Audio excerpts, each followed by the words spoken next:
Imagine you're a data scientist working on a machine learning project. You need to train a model, but not just once.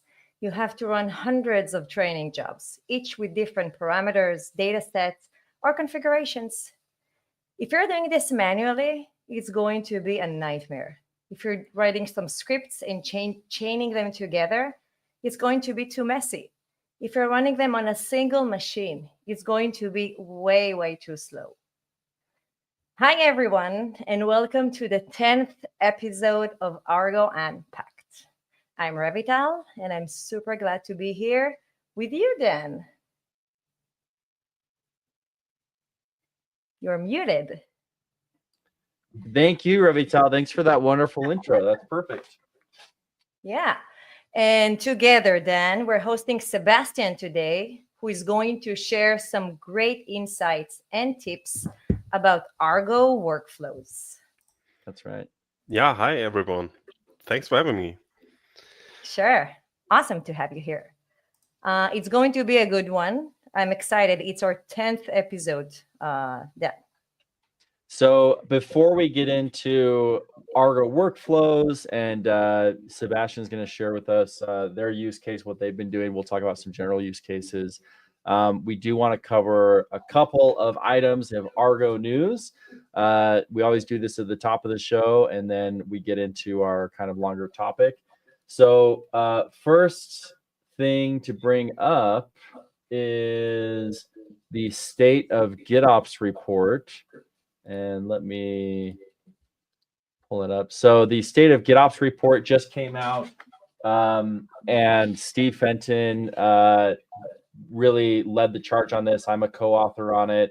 We interviewed 660 people, and it is really powerful. Some of the insights that we took, one that I took away is that when it comes to DORA metrics, those metrics that measure the productivity of our software delivery, adopting GitOps fully was one of the most impactful ways to improve your DORA metrics. Actually, high performers on high adopters of GitOps actually have twice the performance of low adopters of GitOps.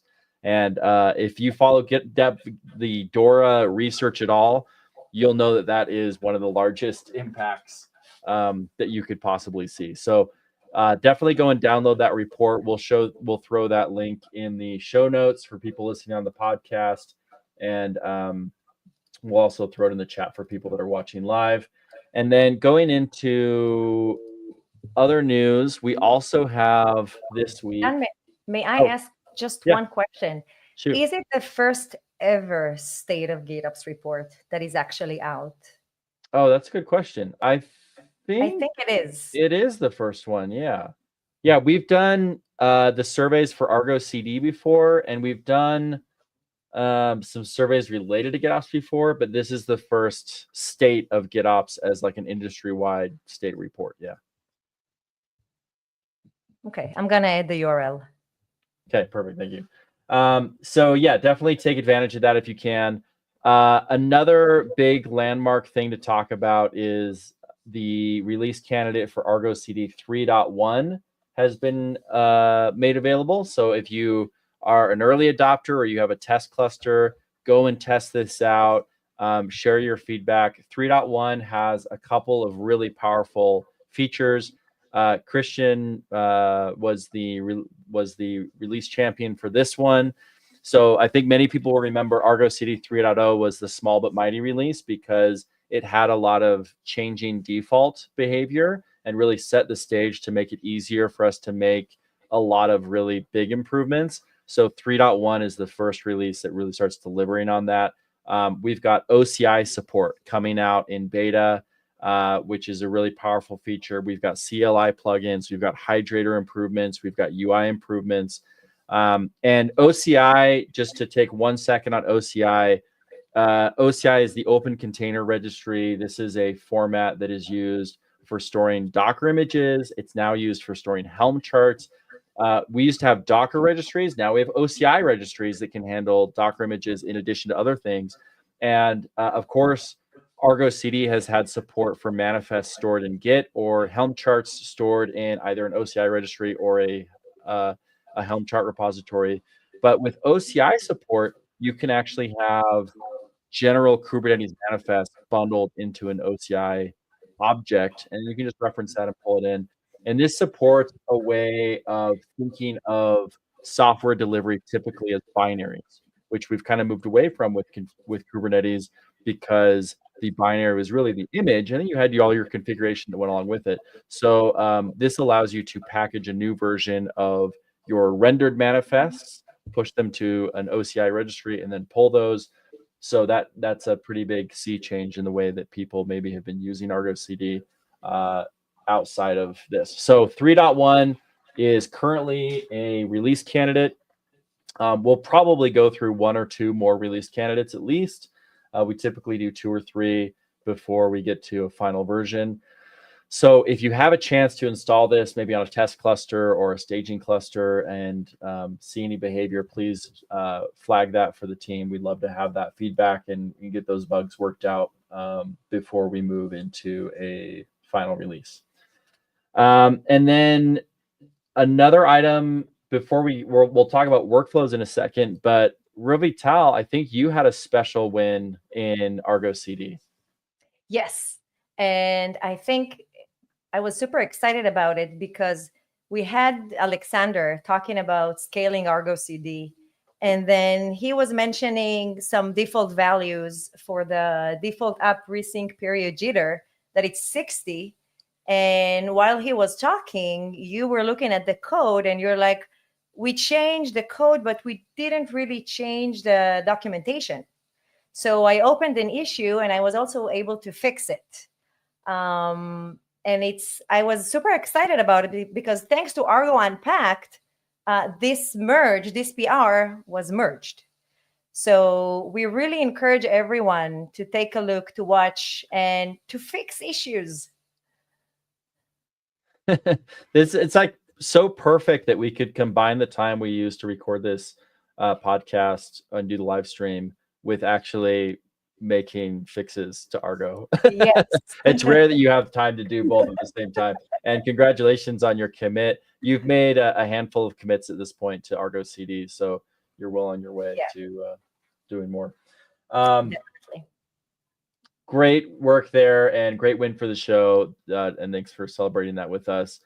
Now to Argo Workflows 3.7. Now on this show, we mostly talk about Argo CD, Argo rollouts. Those are the areas. I'm an Argo CD maintainer. I contribute sometimes, mostly to documentation on rollouts, but I'm not a maintainer on that project, though Costas is.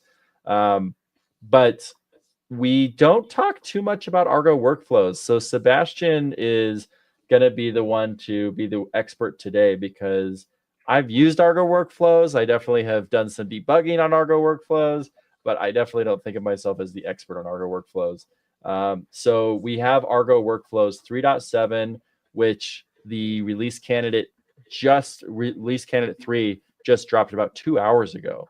So I think you had a chance to review a little bit of the changelog, Sebastian. Any features that you're excited about you want to tell us about?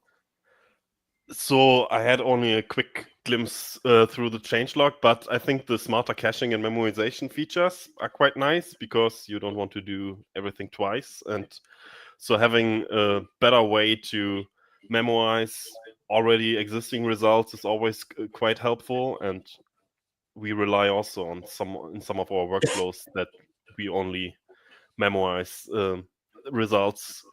And also having a look at this dynamic namespace parallelism also sounds quite nice because we have some things that run in different namespaces, and we always were bound to having everything in one config, and we could only specify parallelism on a global scale. And so having a more fine-grained control by namespace, I think it's quite a nice improvement for having multiple different tiered workloads that need to have different priorities between each other.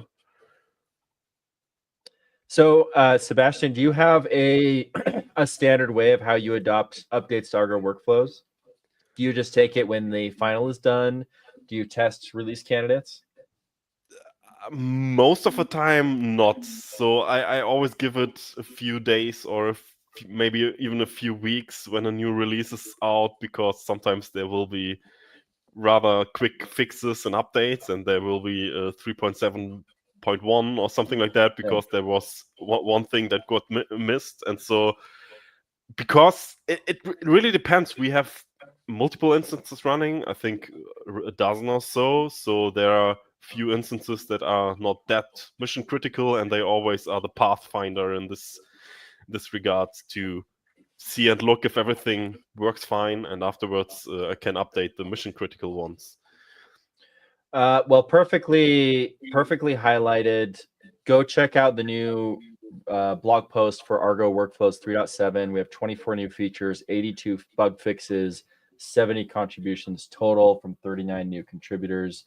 and great work leading that from Ishida, who does a lot of work on Argo CD as well. I don't know if she led this release or if she just did the blog post, but either way, impressive from from the standpoint of doing two things at once.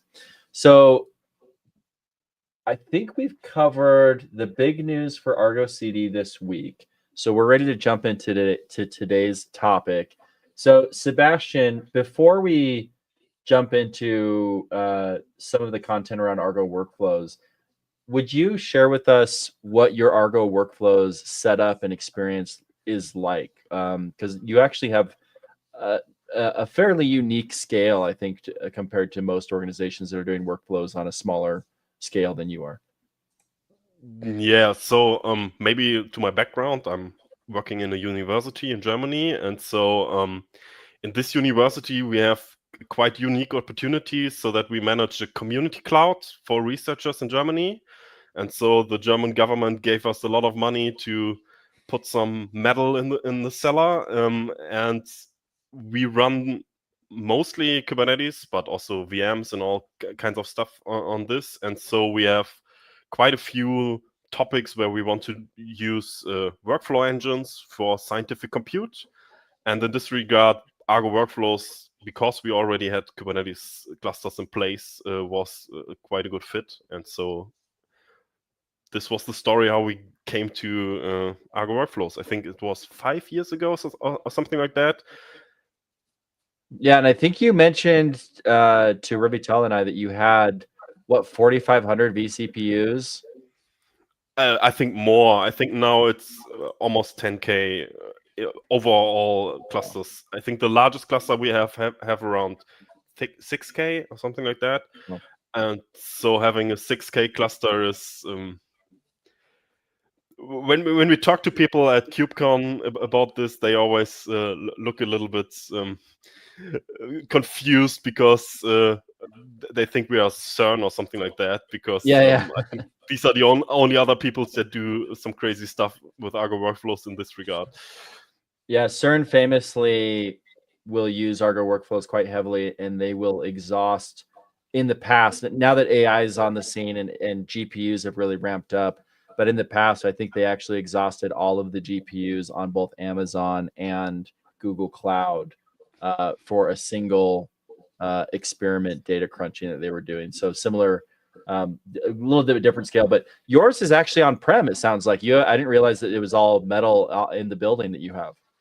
Yes. So it's not only in our building. We are a community with 7 locations, and throughout these 7 locations, I think in total we have around 120K vCPUs and a few hundred GPUs, and more to come because now everyone is doing AI and the need for GPUs is quite high. But it was quite hard to get some because buying GPUs is quite tricky currently. Oh yeah, no, you got to know somebody. When I built my AI box back here, I put 3090s in it, and it was definitely like an eBay, combing, looking for stuff. But that's a different scale. I needed to buy 2. You guys needed to buy, 300 or whatever it is. So it's a whole different problem. Yeah, if we go to NVIDIA and say, okay, I need 300 H200 or something like that, then I don't know. B200, I think. I don't know what the latest ones are. I think it's either on one side it's quite expensive, and on the other side it's always, it needs months to get to them. Yeah, because there are huge people that buy hundreds of thousands of them, and so yeah. Guys, I want to represent the newbie voice of this discussion. Do you mind if we'll go a little bit backward? And for anyone who is really new to this, what is Argo Workflows and what kind of problems it is designed to solve? Sure. I think the best description for Argo Workflows, it's a workflow engine. So if you have a problem that needs to calculate something or needs to do something in a containerized way in a sequence, then Argo Workflows is the perfect fit for that. So if you have some preparation tasks and some compute tasks and maybe some finishing up cleanup tasks, and you want to have a workflow that stages all these steps one after the other, I think Argo Workflow is quite a good fit. And use case, like, it's quite broad, from advanced CI/CD stuff to machine learning to ETL pipelines. I think there is quite a few opportunities to use Argo Workflows if you have a Kubernetes cluster already in place. Yeah, data processing. The thing that really sets workflows apart in my mind is that you can take advantage of resources across many nodes, because you can link together all these pods, and that's unique. Like, if you just want to run a workflow, hey, I could run like a Kubernetes job, or I could run a bash script, or I could use Jenkins, or I could use GitHub Actions or whatever. But none of those things can take advantage of like 10,000 CPUs, which is something you could do with Argo Workflows. And I think, Sebastian, you actually had shared that one of your largest Argo Workflow was something like, it was thousands of pods, wasn't it? I think it's tens of thousands of pods. I think the largest one are 30, 40K or something like that. And then you need to make sure that you don't run them all at once, because you will overwhelm every scheduler on the world with 40,000 pods at once. Yes. So this is perfect timing, Ravital, that you brought this up, because someone in the comments is asking what's the difference between workflows and Argo CD. Thank you, GeoCloud Tech, for that. But so Argo Workflows, I think Sebastian covered it. Argo CD, on the other hand, is a tool for deploying to Kubernetes. And so what you can do is you can have your Kubernetes manifest sitting in a Git repo, or we just mentioned, in an OCI repository. You can then specify what Kubernetes cluster, what namespace you want those deployed to, and it will keep them in sync. And the reason that these tools are related at all, it actually started with Argo Workflows. So originally the project was just called Argo. It wasn't called Argo Workflows. And it was all about sending workflows, basically pipelines, into a Kubernetes cluster so that they could be leveraged for data processing, ETL pipelines, CI/CD, whatever. And as the team was working on that, they said, gosh, we need a way to get these workflows that we've defined onto the Kubernetes cluster. And so that's where Argo CD came from. With the introduction of Argo CD, Argo was renamed to Argo Workflows. And so we have Argo Workflows, Argo CD, and then later it was Argo Events that joined, as well as Argo Events was, I think, donated by BlackRock. And then Argo Rollouts was the fourth main project to join before we moved into like the CNCF graduation process. I did not know that. Oh, yeah. Okay. So it was Argo so Argo was actually Argo Workflows. Oh, yeah. Wow. Interesting. That's a great question. Argo Workflows is very popular. It's in use by tons of organizations. Argo CD has been even more popular. So Argo Workflows is super successful. If the entire project was just Argo Workflows, it would be a very successful CNCF project. Argo CD actually ended up being more popular, and that's where we spend a lot of our time focusing, coming from CodeFresh, Octopus Deploy. But we actually, Sebastian, in CodeFresh, we actually leverage Argo Workflows. So when you use our GitOps promotion tool, it's actually using workflows as part of the backend to execute those pipelines and look for approvals or run tests or whatever. And so when you're building your process engine to do a promotion from one environment to another, and you're doing diffing and you're making commits, that's all running on Argo Workflows. So we do have definitely the experience with Argo Workflows. Just I personally am more CD and rollouts oriented. So I think one important thing here to note is that Argo Workflows doesn't really need to run pods in a Kubernetes cluster. It can also put any other Kubernetes resource in the Kubernetes cluster. So it can be used as poor man's CI/CD pipeline, but you always lose the whole Git functionality from Argo CD. So I saw some people that had a more advanced build step and in the Kubernetes cluster itself, and then deployed it right away with Argo Workflows and put the whole workflow in Argo CD. And then you had the best of both worlds, I guess.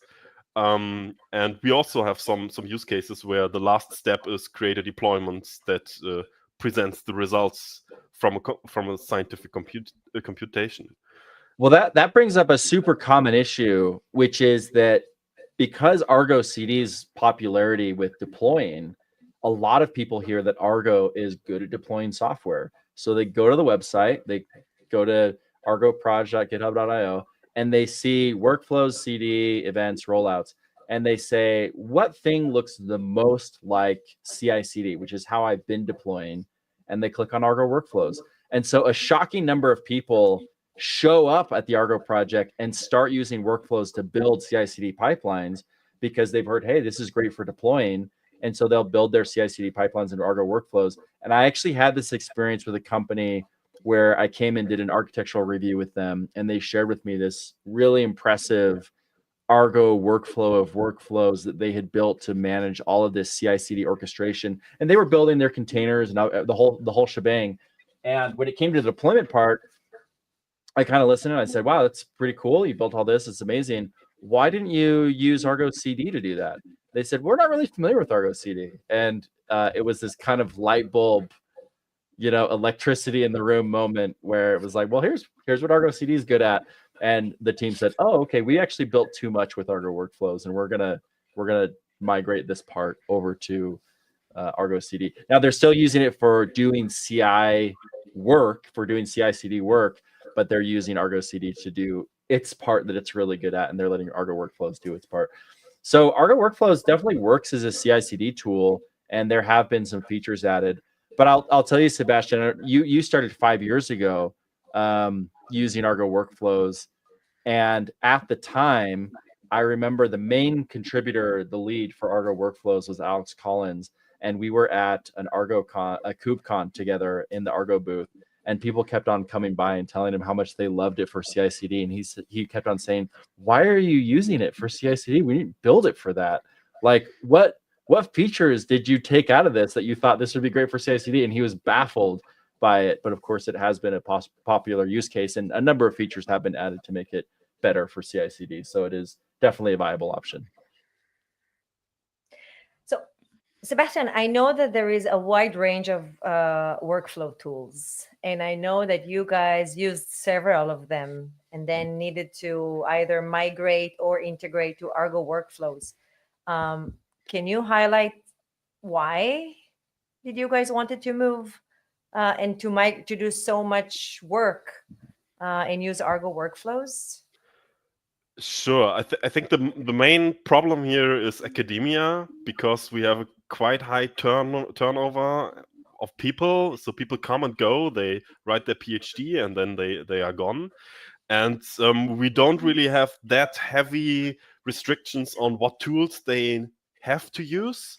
And so everyone can use their own stuff. And this quite often leads to a quite fragmented space where everyone brought their own ideas, and everyone read something about this nice tool, and Spark is the best thing to do to compute, and other people had Airflow or other tools, and then we had the huge problem that we had all this legacy stuff lying around, and all this workflows that are already in place, and maybe they were containerized and running Kubernetes, maybe not.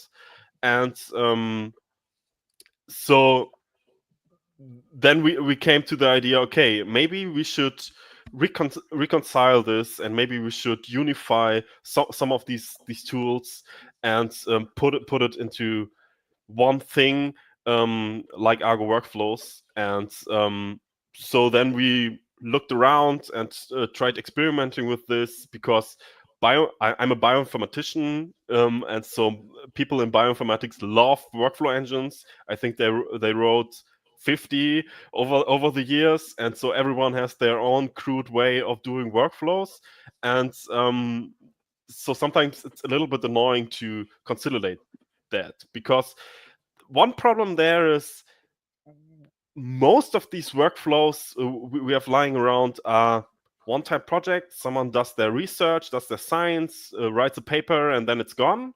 But once in a while, there are some really popular workflows and really popular tools that we need to keep running, because even if the main developer is long gone, and is already working in a company or something like that, we need to maintain their stuff because it's popular and people from the research community use this.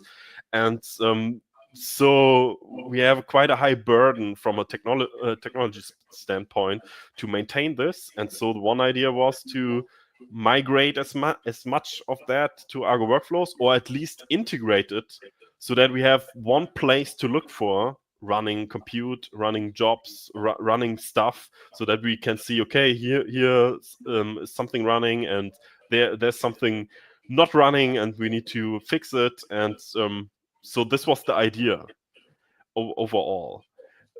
Can Argo Workflows be a universal scheduling engine for compute workloads? And I think the answer is most of the time yes.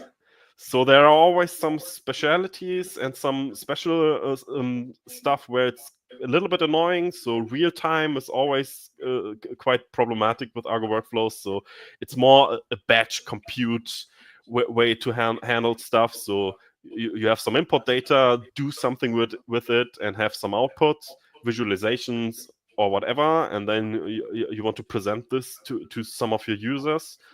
But I think for many of the use cases we are dealing with, they're quite easy. They are mostly formulated in a few Python scripts, and so running Python scripts in sequence is really easy. And with tools like Hera, the Python library for Argo Workflows, it got a lot easier for people that don't really like YAML and writing YAML definitions for their workflows, when they just want to write a simple script that does something. Yeah, and it does seem like Python has cemented its place as being the way to handle not only like data pipelines, but anything AI, anything ML. I saw somebody was talking about maybe migrating some of PyTorch into Go, and it was just like everybody was just like throwing rotten fruit at it. They were just like, we hate you for doing that. Just keep it in Python. It just seems like Python just won that battle and has cemented itself as an incredibly relevant language for decades to come because of that. Yeah, so the data science world is using Python, and I think there is not really a way around that. And yeah, I think with tools like Hera, it got a lot easier to do Argo Workflows with Python as well. And we had some examples. There is this, maybe I can, if I can find the slide, I think it's somewhere here. It's quite, is it this one? Yes, there's also this this tool called UV, and UV is a modern alternative to pip, and it allows people to write inline comments in their Python script that does all the dependency resolution. And this is quite nice, because then you don't need to have an environment prepared where you want to install all the libraries you need. You can just say, okay, resolve it for me, and then you get a nice Python script that in place has all the dependencies resolved. And we made quite good success with that. And we had Is that a common pattern? I haven't seen that before, where you write a script in a comment and it is used for something like dependency manager or anything else. Is that a pattern from some other programming language? Where did that come from? I think it is a little bit a pattern in some of the frameworks that are for serverless stuff and serverless compute, because sometimes you need to define your dependencies for your tool or for your programming language and where to put it. And the best thing, if you have only one script that needs to run, is put it in the script itself and define what the script needs.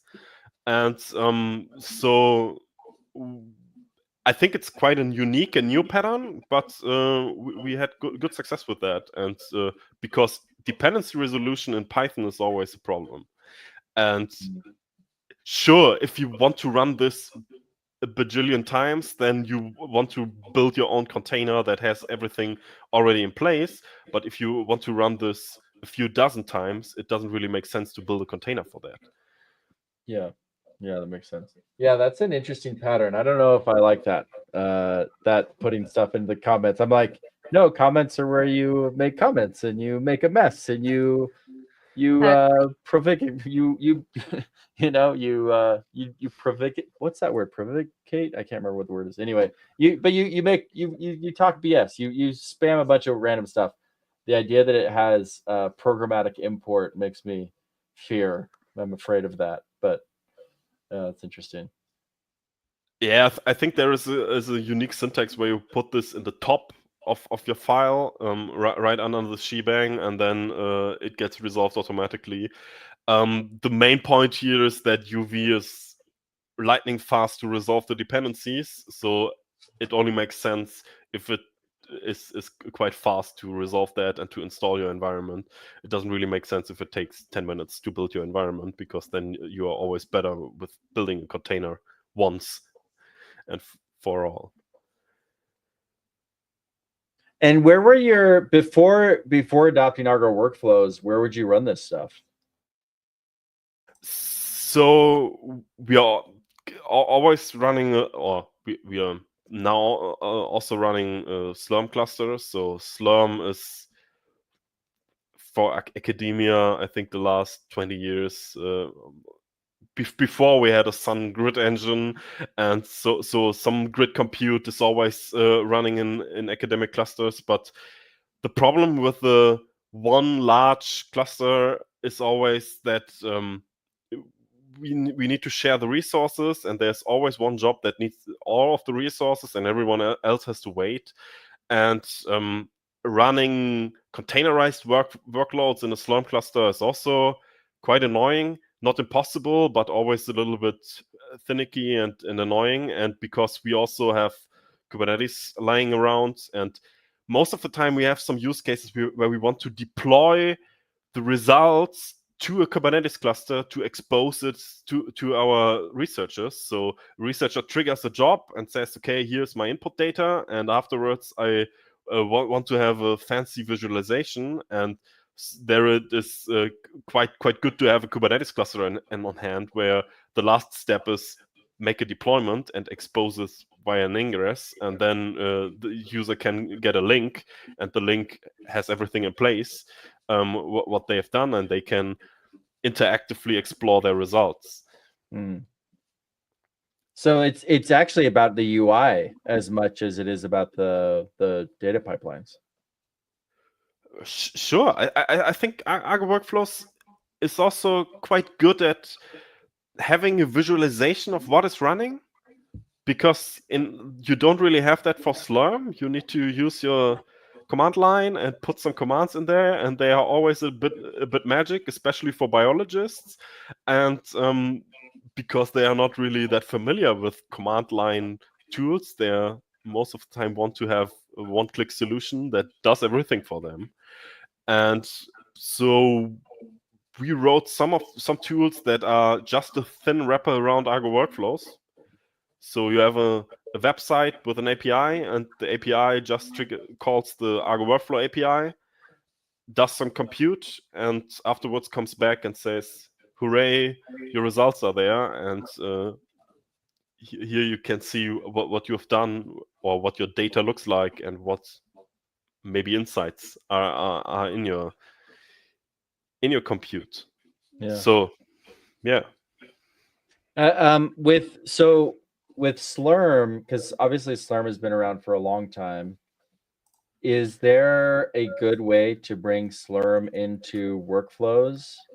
Like, because here you were talking about leveraging, like having Slurm, like, okay, go ask workflows to go do some project for me, give me the output of it.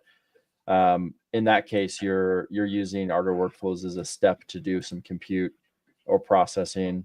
But what about if I just wanted to take what I'd done in Slurm and like migrate it into Argo Workflows? Is that something people are doing? I think it's most of the time you don't really use Slurm itself. You just use Slurm as the executor for your workflow engine that runs on top of Slurm.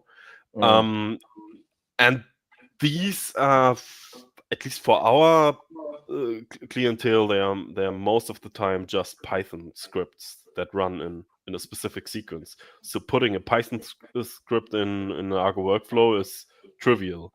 The one thing that is a little bit annoying from a Slurm perspective is Slurm has the feature of one centralized, or can be configured to have one centralized data storage. So one shared file system between all the nodes, and you can put everything in the file system and get everything back out of the file system. And this is not really that. It's possible in Argo workflows. You can have a read-write many volume to do this, but it's not really the recommended way. You want to have not efficient, right?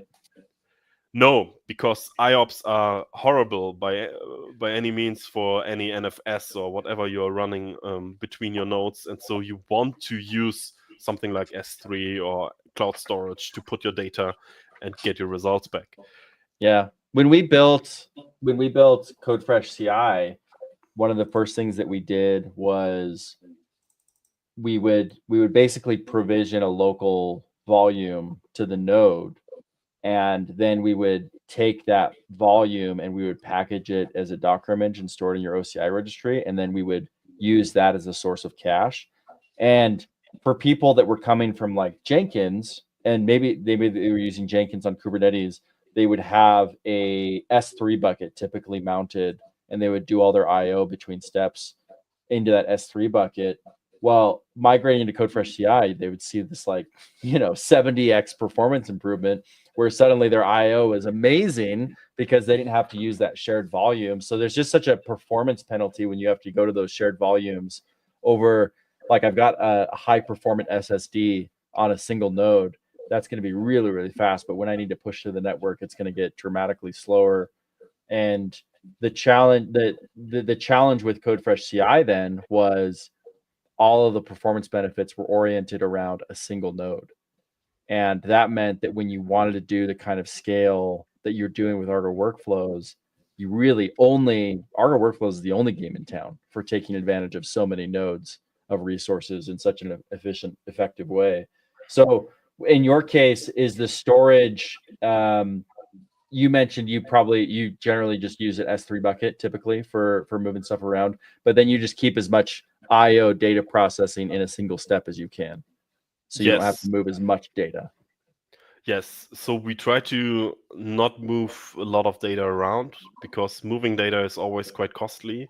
And so sometimes the steps get bigger with that, and this is a little bit annoying, because then we have some some steps that run after the other. There's also this concept of task sets, where you have multiple tasks that run after the other on the same node. So then you can use the shared storage on the same node and at least make use of the SSD. And yeah, so using a read-write many volume is not really recommended, especially not if you run thousands of pods simultaneously that want to access that, because your IOPS drop down to 0. Yeah. So that queue gets really long, and you start getting maybe some conflicts, maybe people fighting with each other. Yeah, that's a problem.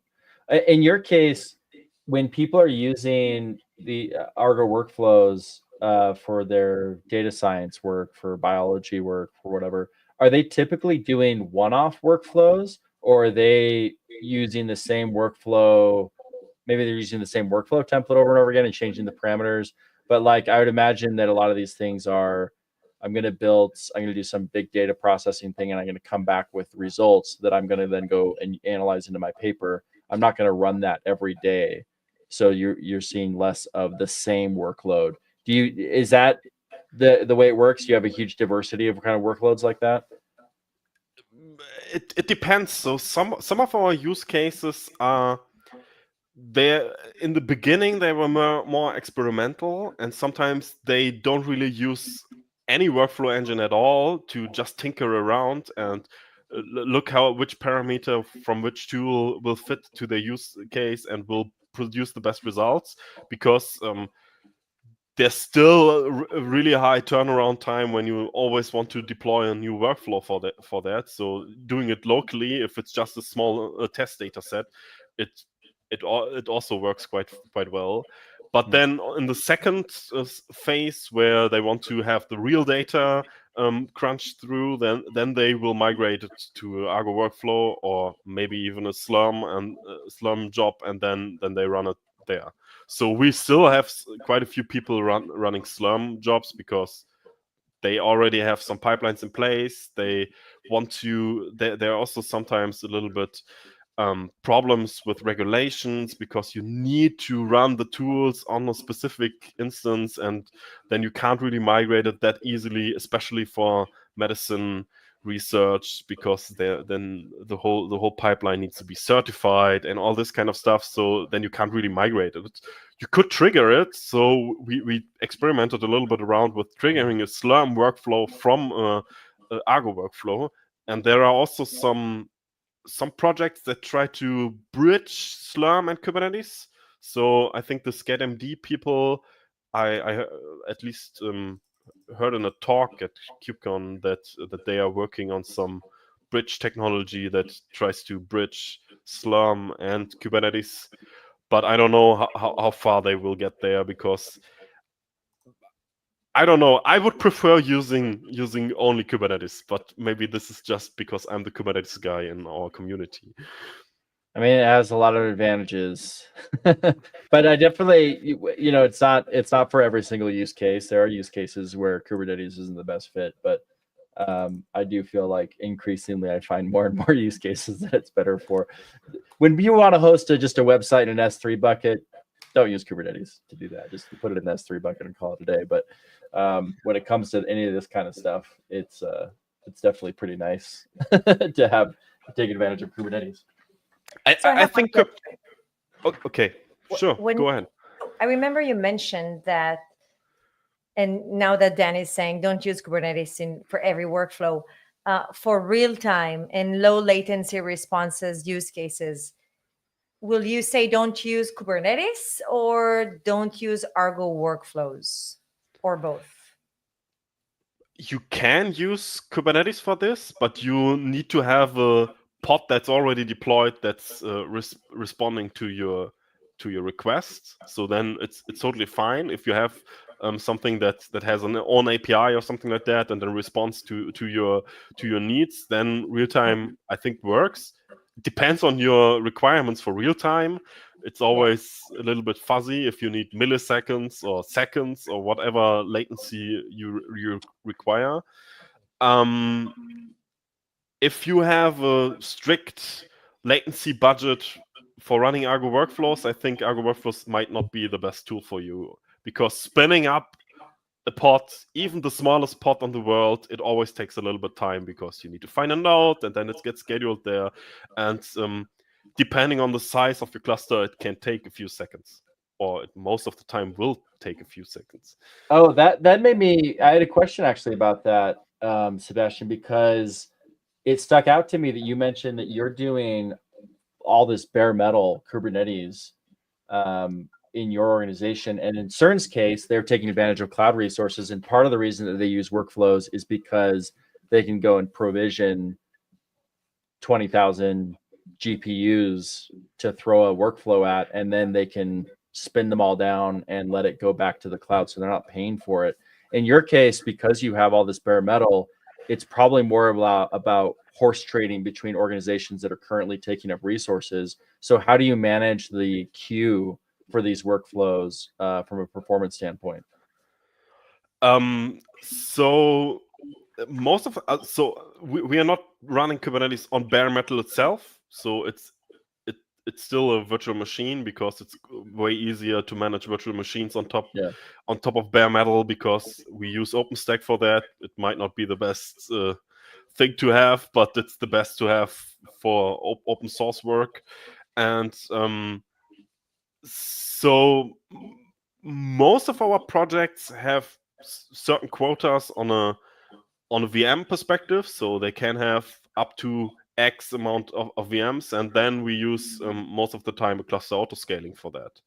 So if we have some clusters that are not used, then we try to scale it down to bare minimum and scale it up if we have a new workflow running. It takes some time to provision new nodes, and but then everyone gets to do something with the resources. And so we made quite good progress and had quite good success with cluster autoscaling, even if it takes 10 minutes to provision a new node, because when we have workflows that use 50K pods or something like that and run hours or days, or even I had some workloads that run weeks, then the 10 minutes doesn't really matter, because it will run for weeks. So if it runs for a week and 10 minutes, it is no real difference there.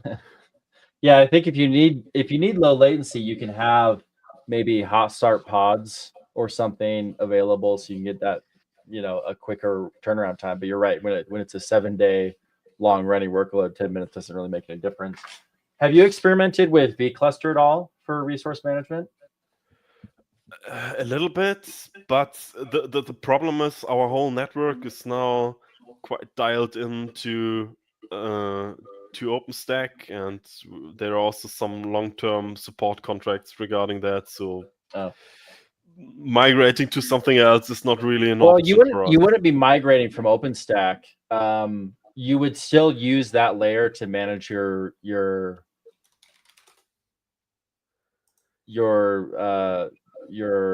VMs. I was like trying to figure out how to say VM. It was like VirtualBox. I was like, no, not VirtualBox. You'd still use OpenStack to do your VMs and stuff, but you can actually, with vCluster, you can create virtual nodes now. This is a new feature they announced a couple weeks ago. So you can create virtual nodes for these clusters, and they will they actually go and operate on your VMs at the level of what's that called in Linux, when you have like separate like the Linux namespaces. Yeah. So you can actually get this really impressive security bifurcation at the node level, but you get virtual nodes that are available, and you can spin them up, spin them down super easily, so you can take better advantage of the number of physical nodes and virtual machines that you have. I was really impressed with it when I went through this. I was in New York a few weeks ago talking with the vCluster team, and they put out a lot of great work. And this is not a paid endorsement or anything. This podcast brought to you by vCluster. No, they didn't pay for that. But I do just am continually impressed with what they come out with. And the fact that in your case, where you've got all of these different teams taking advantage of the same physical nodes that have virtual machines on top of them, to be able to take advantage of those virtual machines more efficiently using something like vCluster, while having the security and some of the certified environment stuff that you have. I feel like it could be interesting. Might be worth checking out. It might be, but I think the main problem here is that we quite heavily rely on separation of concerns on a VM perspective, because VMs are always a little bit more secure than having a shared environment. This is the reason why we don't have really that many shared Kubernetes clusters. So we just spawn a new Kubernetes cluster if someone has a specialized need. And we use I don't know how it's called, cluster API. Is it cluster API? Yeah, I think API. We use, I think, Kubernetes for that, and they just spin up a new Kubernetes cluster, and since we only have virtual control plane nodes, they don't really take up that much space, and so we can just spawn a new VM to do number crunching and put it in a new Kubernetes cluster, and we have separation of concerns from this regard. And also, quotas are always a little bit annoying there, because our whole quota system is built around OpenStack quotas, and so oh, right. So when a researcher comes to us, they have to apply for it, and they say, okay, I want to do this, and I need these resources, and then there is a committee that approves it or denies it, or says, okay, you need to change something in your request, and then they get the resources practically for free.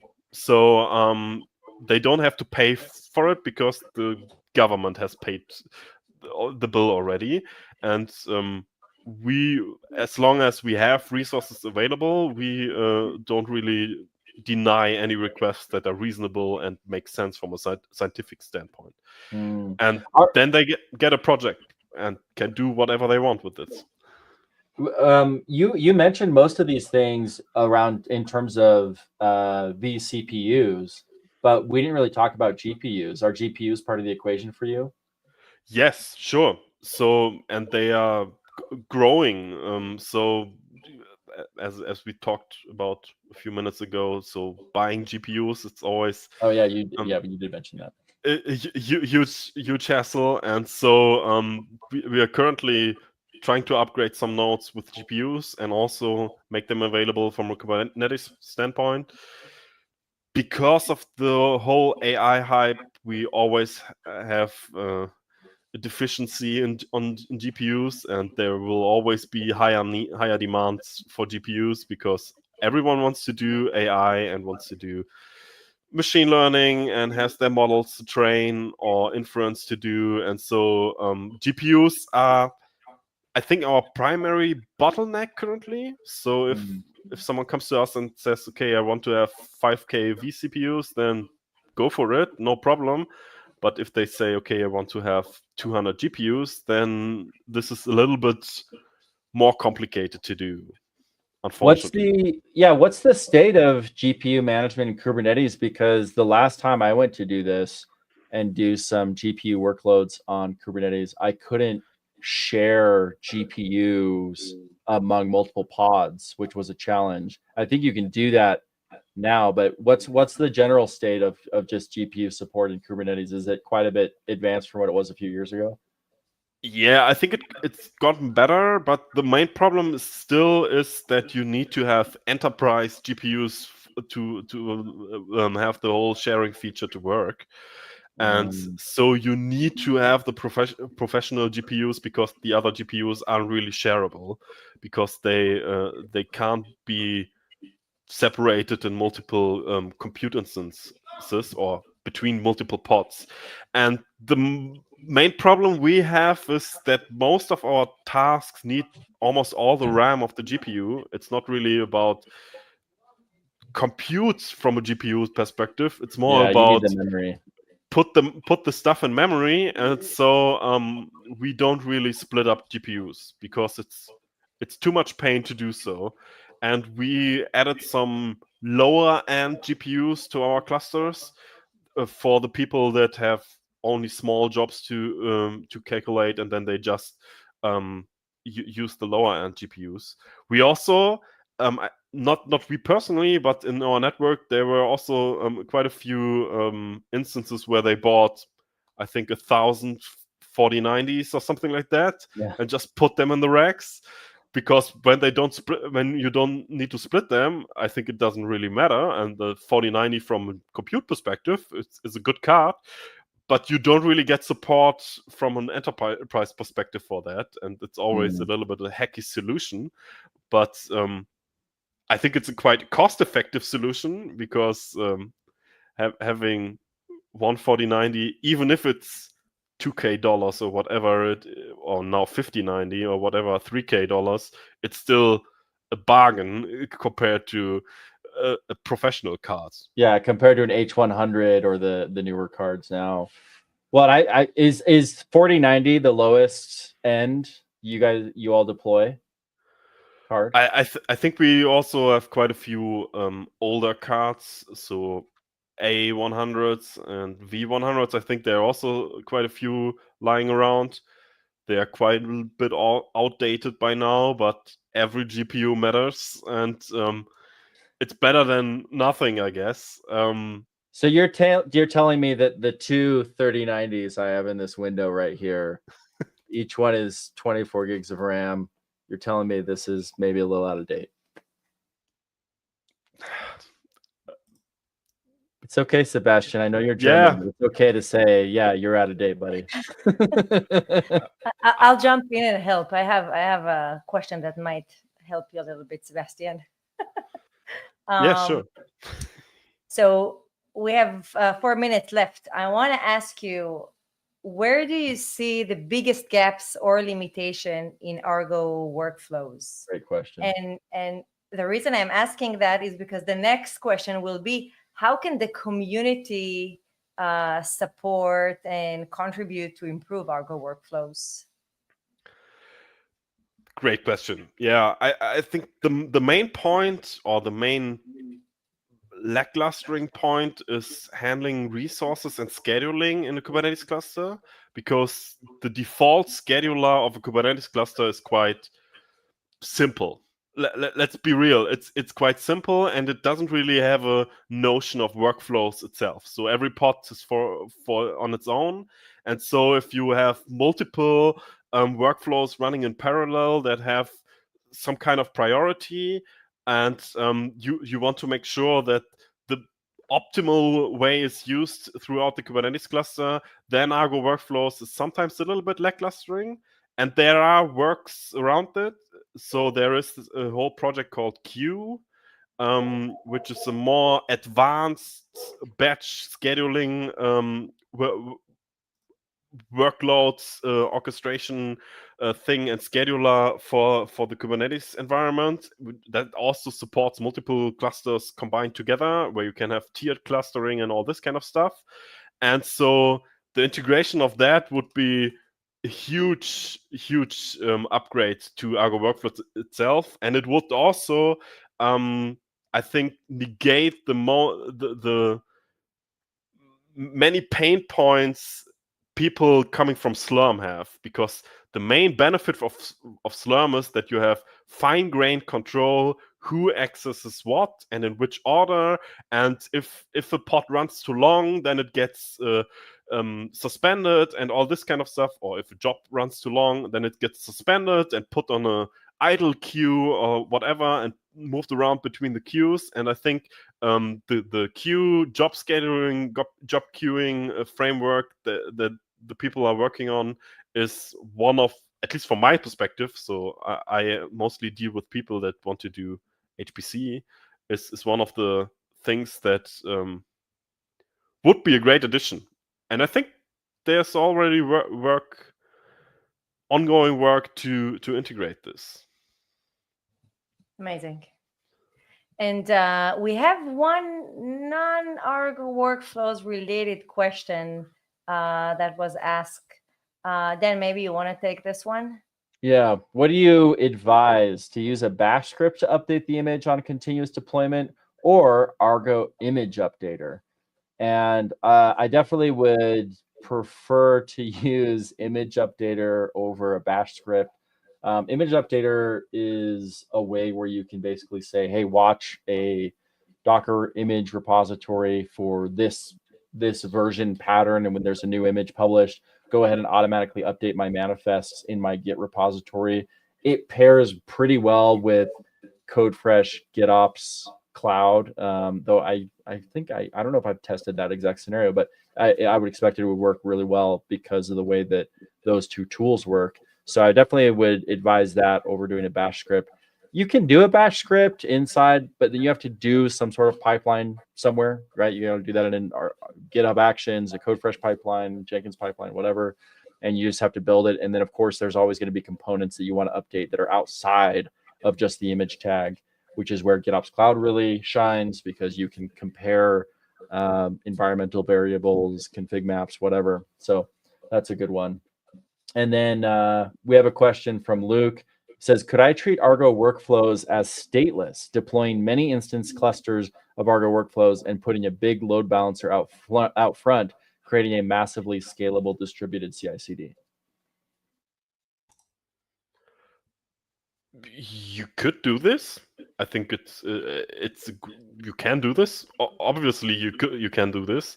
Most of the time, we prefer to having each cluster with their own Argo Workflows instance because it makes it a little bit easier to manage. But it's certainly a case where you could have one Argo Workflow instance that manages all your instances clusters at once. Both works fine. Yeah, I mean, the whole point is once it starts to run is when it's going to go and spin up the pods and go and take advantage of it. So that you're using a single instance or multiple instances shouldn't, it's only meaningful insofar as the resources it can then command, right? Because it's not running all those pods when the workflow isn't running. It's only spinning those up when you need them. Yeah, good question, Luke. Well, as we come to a close, thank you very much, Sebastian. Ravital, what do the people need to know? A lot of things.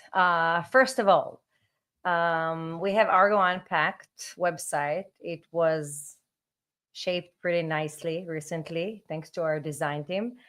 Feel free to take a look. Feel free to subscribe to our newsletter. We're sending every 2 weeks or so a newsletter. We're also having our socials. Follow us on LinkedIn, on X, and on Blue Sky. We also have our YouTube channel where we generate a lot of short videos about highlights of the show. So feel free to subscribe and follow us there as well. In the next 2 weeks, we probably won't have our instance of Argo Unpacked because Dan is going to visit us probably. So yeah, we will postpone that, and we'll probably have Christian on our next episode. Oh yeah, we will keep you all updated. Just follow us on social, and you'll get it all. Subscribe to the newsletter, like you said. Yeah. Cool. Perfect. Hey, thanks everybody for joining us, and thank you, Sebastian, for coming and being our Argo Workflows expert. We'll see everybody next time, and stay synced.